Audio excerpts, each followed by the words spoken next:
warm welcome. Thanks for the very generous introduction, Dom. I appreciate it. And I want to say thanks for having me. It's good to be in this conversation. I love coming back to Portland. As Dom mentioned, I'm from the Pacific Northwest, from Washington State, so pretty close. Thank you, whoever did that. It is good to be back in the Northwest. I see the green, and automatically I just sort of do this. It's like a breath of fresh air, so thanks for having me. I was thinking about it before I came out. It's been several years since I've been back in Portland. I think it was 2015, the last time I was here. And of course, last time I was here, I was also talking about C.S. Lewis. It's about all I know how to talk about. Was anyone here the last time I was here? Okay, so for some of you, maybe there's some overlap. So when I arrive in a place, I'm often asked, so are you the C.S. Lewis guy? And I'm always a little bit sheepish.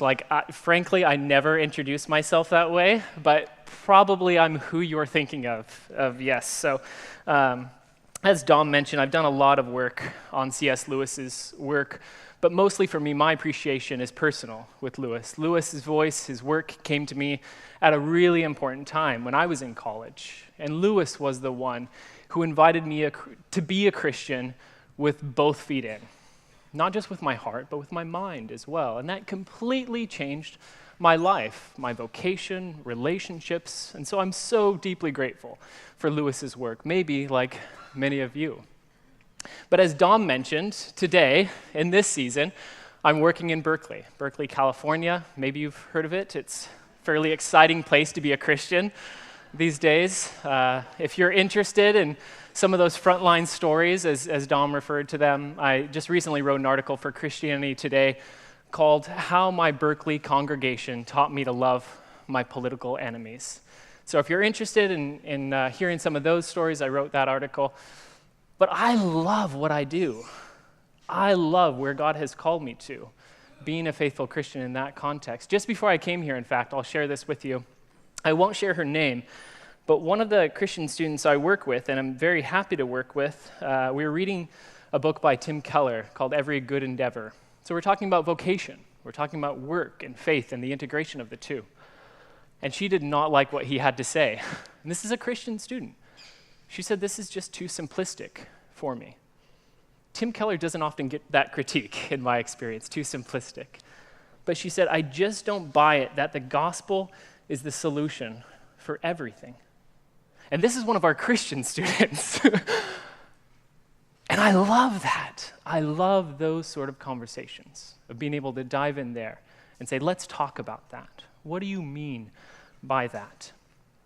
But in thinking about this weekend, I was really, really grateful for how Richard put together this conversation. How do we create conversations that matter?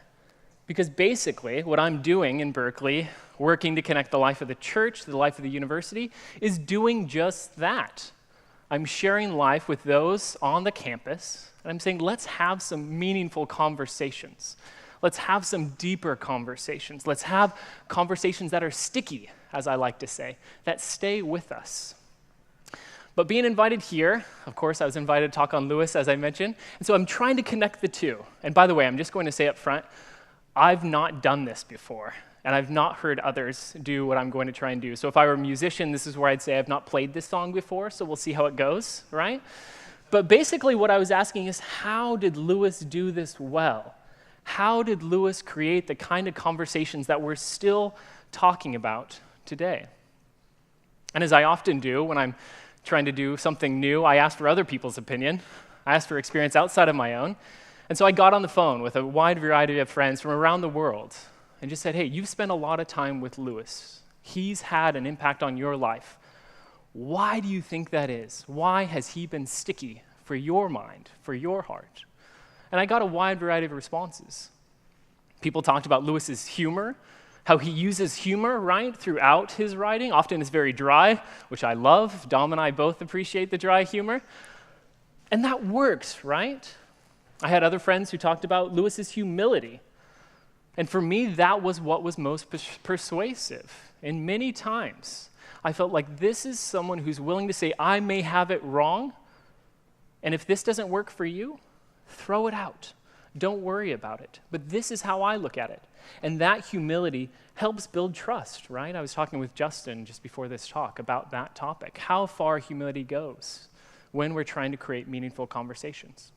And another friend, I'll end with this point and then I'll get to my own point. Another friend talked about joy and the deep joy that we find throughout Lewis's work. This is a man who loved what he was doing, and that shone through, right?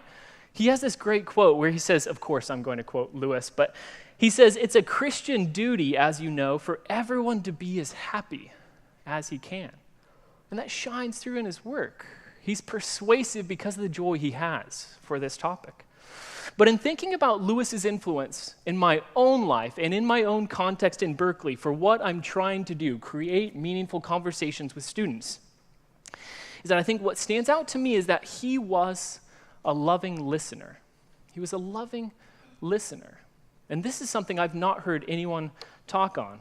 But he listened to people from a wide variety of backgrounds, different stages of life, and places in their journey.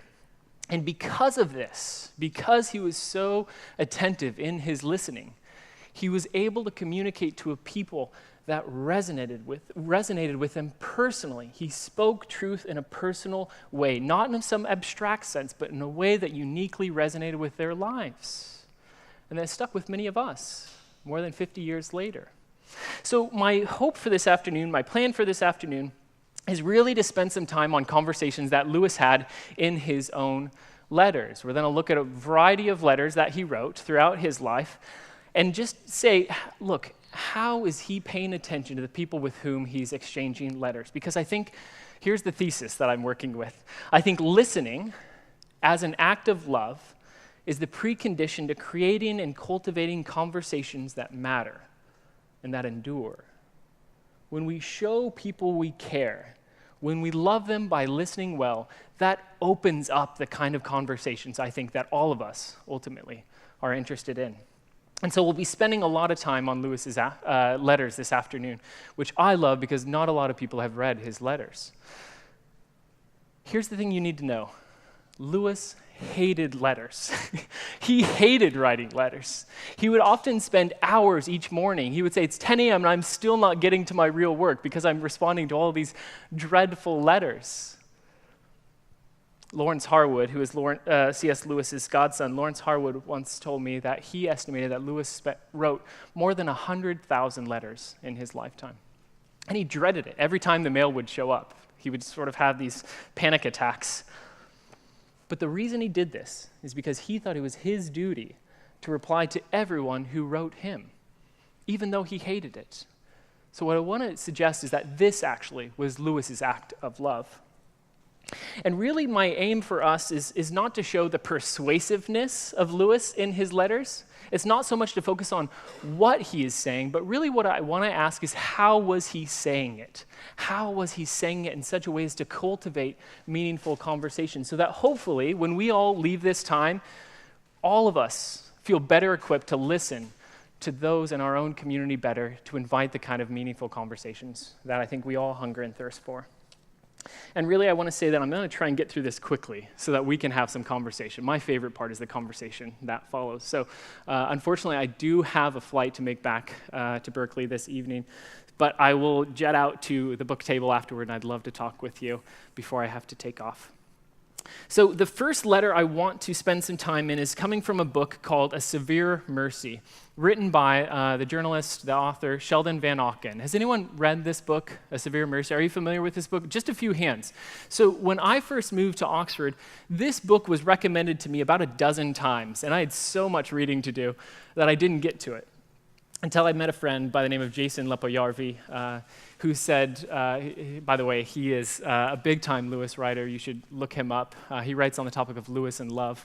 But he said, Ryan, I always have 20 copies of this book on hand, and I'm regularly giving them out whenever someone I know is getting married.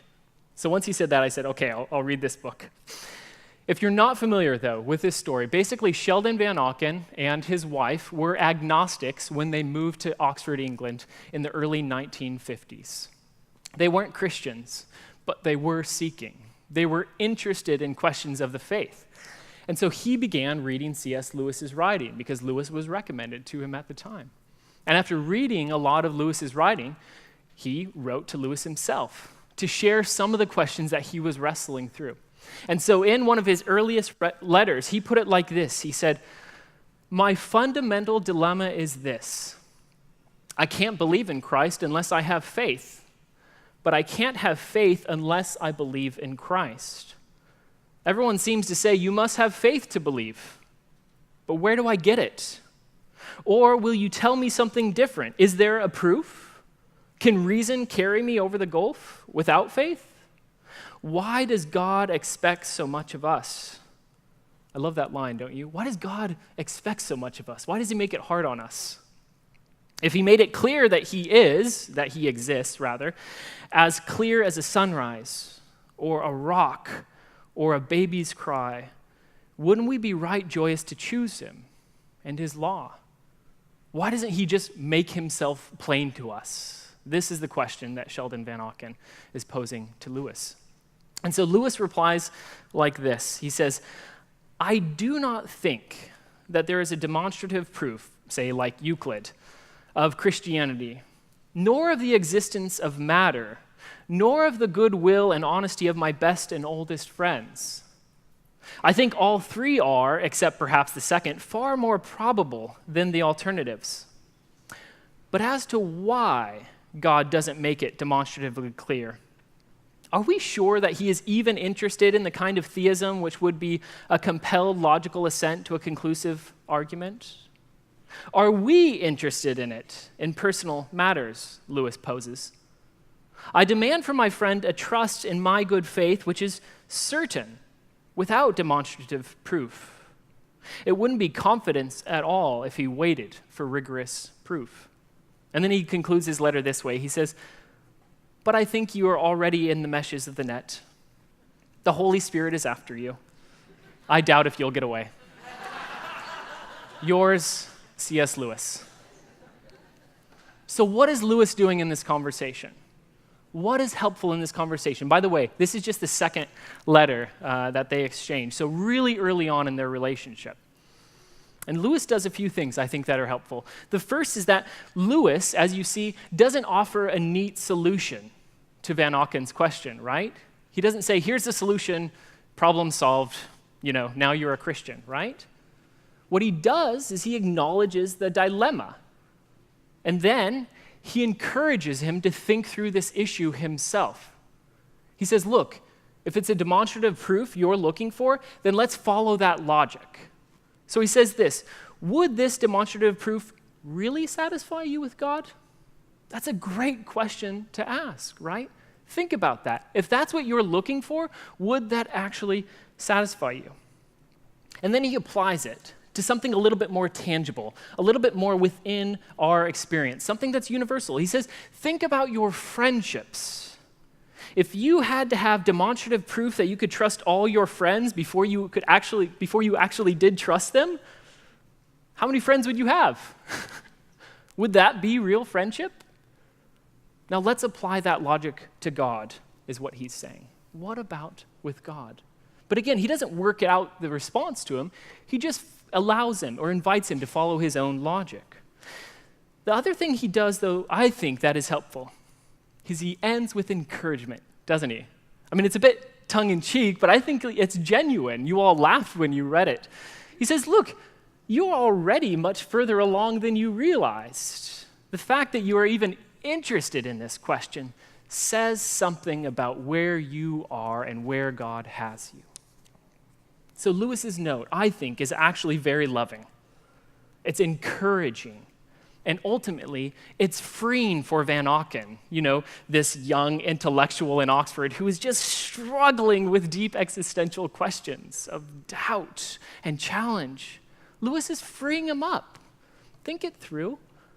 But you're already further along than you realize. How encouraging that must have been to receive for this young intellectual, Sheldon Van Auken. Ultimately, this did produce a long-standing friendship for the two men. It was shortly after that that Sheldon converted to Christianity, told Lewis about it, and they became long friends. In fact, they had this very deep friendship, so that when Sheldon Van Auken lost his wife, Lewis was one of the first people he reached out to. And later on, when C.S. Lewis lost his own wife, Joy, to cancer, likewise, he could lean on his friend, Sheldon. But it's because he received his questions with love and care and listening. So the next letter I want to have a look at is coming from a woman. It's actually coming from this book, Letters to an American Lady. So Lewis had an entire book of letters devoted to one person, this American woman by the name of Mary Shelburne. She first wrote Lewis in 1950, and Lewis would actually write more than 100 letters in response to this woman. Here's the thing you need to know about Miss Shelburne. She was not a very nice person to exchange letters with. She was often very irritable. She always had some sort of complaint to make, and for whatever reason, she loved writing letters to Lewis. And as I shared with you, he took it upon himself. He took it as his duty to respond to every letter. So more than 100 letters in reply to Mary Shelburne. And one of the earliest letters that came from her was after she had converted from her Protestant background to Catholicism. And so for whatever reason, she wanted to write C.S. Lewis and tell him about the differences that they now had in their beliefs and practices. You know, what a wonderful letter to write someone, right? And this is how Lewis replied. Dear Mrs. Shelburne, it is a little difficult to explain how I feel that though you have taken away which is not for me, I nevertheless can congratulate you. I suppose because your faith and joy are so obviously increased. Naturally, I do not draw from that the same conclusions as you, but there is no need for us to start a controversial correspondence. I believe we are very near to one another, but not because I am at all on the Romeward frontier of my own communion, his own communion, of course, being the Anglican Church. I believe that in the present divided state of Christendom, those who are at the heart of each division are all closer to one another than those who are on the fringes. And then he concludes his letter this way. Let us by all means pray for one another. It is perhaps the only form of work for reunion which never does anything but good. God bless you. Is that a wonderful letter? So what is Lewis doing here that's helpful? Again, I'll offer just a few reflections. The first is that, and this is an essential point for me, he doesn't downplay their differences, does he? You are Catholic. I am not on the same Romeward posture that you are. That's not me. I think when we're speaking with people who have differences than our own, it can be disingenuous to try and say, we don't have any differences. Really, we're speaking about the same thing. And I think that's oftentimes a temptation for those of us who are trying to do bridge building work. But actually, I think we build trust when we're honest about the differences we do have. So he does that, but more importantly, he doesn't allow that to be a source of controversy, right? You all laughed again. He names that. He says, instead, what? Those of us, you see how he does this? Those of us who are at the heart of Christendom, he's showing her grace. You, like me, are at the heart of our faith, are actually much closer to one another than those who are on the extreme. Those who are on the fringes. And friends, this is another really helpful and, can I just say, timely reminder for us, right? If we are defined not by our borders, right? Not by the outsides of our faith, but by our center, which is Christ, then the center will hold us together, even with our differences. And this is what Lewis is emphasizing to Mary Shelburne. By the way, on this point, I was starting my day today with a run, and I was meditating on some text, which for me, this is a helpful start to my day. I think much better when I'm outdoors, when I'm running, and when I'm meditating on some scripture. And knowing that I would be given this message, the text that came up for me this morning was coming from 1 Corinthians 1. I'll ask you to jot it down, but I'll read it to you. And I was reading from the Message this morning, but it goes like this. I have a serious concern to bring up with you, my friends, using the authority of Jesus, our Master. I'll put it as urgently as I can. You must get along with one another. You must learn to be considerate of one another, cultivating a life in common. And of course, here Paul is speaking to a wide variety of Christians, right? You must get along with one another. I don't know about you, but for me, coming from Berkeley today, that felt like a timely word. Here's the last thing Lewis does for Mary Shelburne that I think is helpful. He asked for her prayers. Do you notice that? He asked for her prayers. He said, look, I need your help. Not only is it not me against you, right? But actually you have something I need. And likewise, I'm going to be praying for you because actually I think prayer is the only thing that will bring about the unity that Paul in Christ calls us to. I think that's brilliant. I think that's a great response to someone who wants to bring up points of division, points of conflict. So the next letter I want to bring up to you is coming from a letter written to C.S. Lewis from a young girl. And lots of children wrote C.S. Lewis. Again, he has an entire book devoted to this topic, C.S. Lewis's Letters to Children, which is great nightstand reading. If it's not already there, put it on your nightstand. Beautiful, beautiful, very thoughtful letters. And the thing that I love to point out is that C.S. Lewis didn't have children in his life for most of his life. Lewis wasn't married until he was nearly 60 years old. And it's only, in his 50s, really, that he had children around the house. But he was so good at conversing with children. And he had some great wisdom on the subject. He said this, he said, the way to a child's heart is quite simple. Treat them with seriousness and ordinary civility. They ask no more. What they can't stand, and quite rightly, is the common adult assumption that everything you say should be twisted into a kind of jocularity. What's he saying? It's our inclination to always be joking around with children. But usually children want to be taken seriously. Great, great wisdom for anyone in the room who's looking to have some good conversations, some deeper conversations with children in your life. As a parent of a 6-year-old, I'm in that category. So the letter I want to bring up from this book, Letters to Children, is coming from this 11-year-old girl from the United States. She was one of the very first people, children I should say, who wrote Lewis to share her appreciation for the Chronicles of Narnia. It was shortly after The Lion, the Witch, and the Wardrobe came out that she wrote Lewis in Oxford to share her appreciation. She included a watercolor picture, so very generous in her appreciation.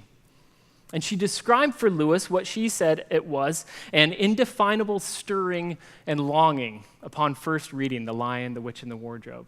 I don't know what's going on inside of me, but there's some longing that came in me reading this book. And so she writes to Lewis. And so she says, look, Aslan refers to his other name in this book. What's his other name?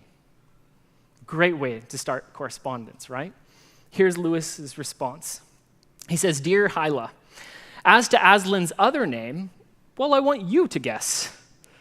Has there never been anyone in the world who, 1, arrived at the same time as Father Christmas, 2, said he was the son of the great emperor, 3, gave himself up for someone else's fault to be jeered at and killed by wicked people, 4, came to life again, and 5, is sometimes spoken of as a lamb?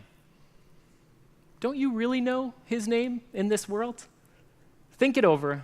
Let me know your answer. All good wishes, yours ever, C.S. Lewis. Beautiful response, right? What does Lewis do here? He takes his own advice. He takes this 11-year-old girl seriously. He doesn't work it out for her. He invites her to work it out for herself. Of course, he provides some hints along the way, but he says, you work it out. What's he doing here? He's trusting his audience. He's saying, God has given you an intellect. Use it. Think about it, right? But then also, what does he do in the end? Do you notice this? He invites further communication. He extends an invitation to say, after you've thought about it, write me back. Let's keep this conversation going. Again, even though he hated writing letters. What's Lewis doing here? He's saying to an 11-year-old girl, you matter to me. You matter to me. And your conversation, your questions matter to me. So let's keep it going. Let's keep it going. And sure enough, they did. So I'll wrap up with one more letter, again, giving us some time for some conversation. By the way, this is one of my all-time favorite letters, so I include this at the end. I actually include it in my book, which, as Dom mentioned, is in the back. So this letter is coming from Lawrence Harwood, who was C.S. Lewis's godson. He was the son of one of Lewis's oldest friends. And so he grew up spending time with Lewis, coming over to his home. Over dinner with me in Oxford, Lawrence talked about a time how, being at home, they would often be playing games as children, and then C.S. Lewis would come over, and he'd get right down on the floor with them to play games with them. He said, he got down on our level to say, I'm in this with you. It says, of course, Lewis always won, but, he didn't condescend. He got right down on our level. And that image has always stayed with me in terms of how Lewis spoke to children.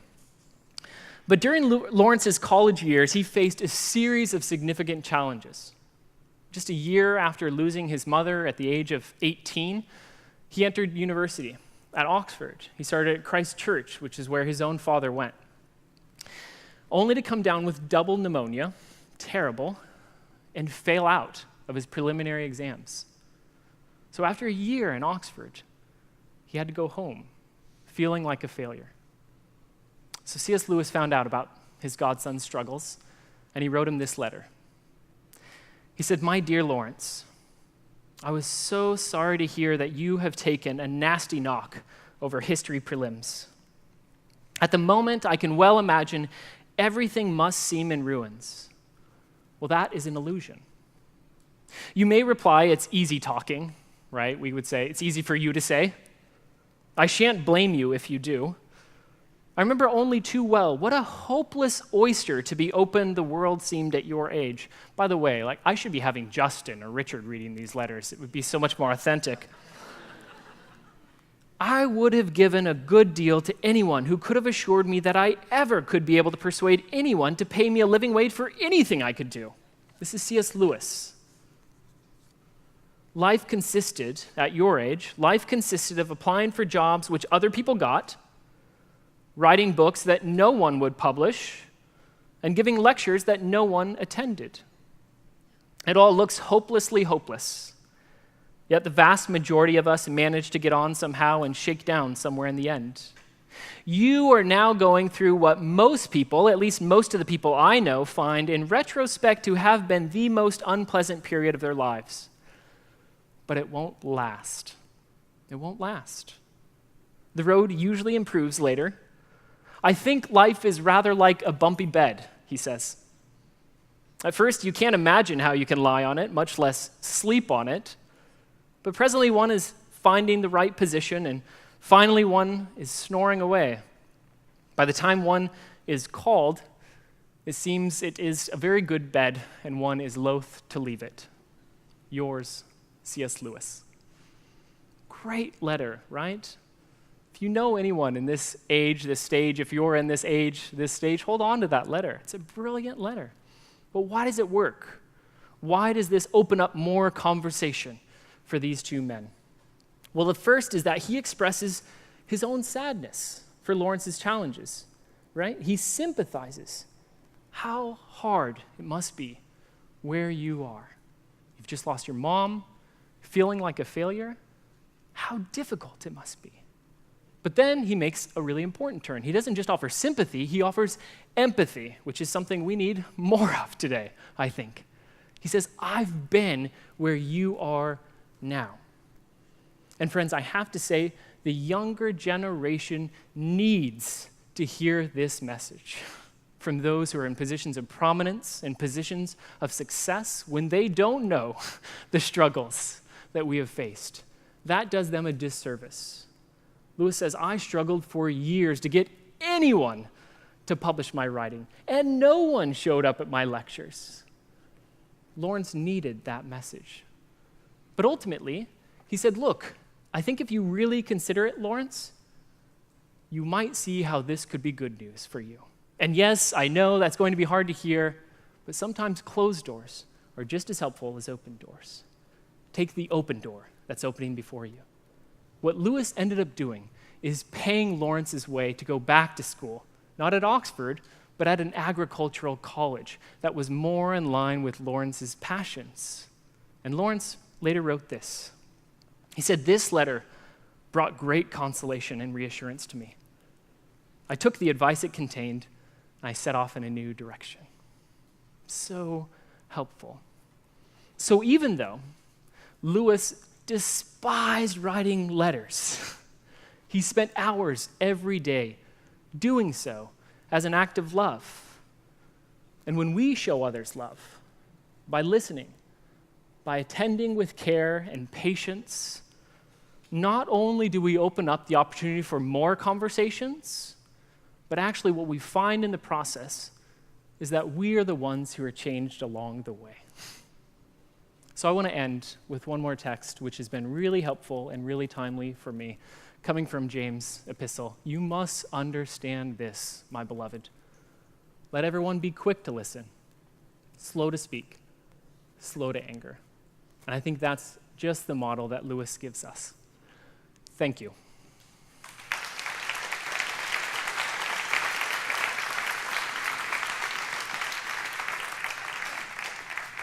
So friends, at this point, I have intentionally left more time than I need because I would love to have some conversation. But in order to have some conversation and also let me get out the door, I am going to scoot to the book table. And if you're interested in conversation, please come by. I'd love to extend the conversation. And if for some reason we can't talk today, I have included my email, and I do my best to respond as Lewis has done for so many. So thank you very much.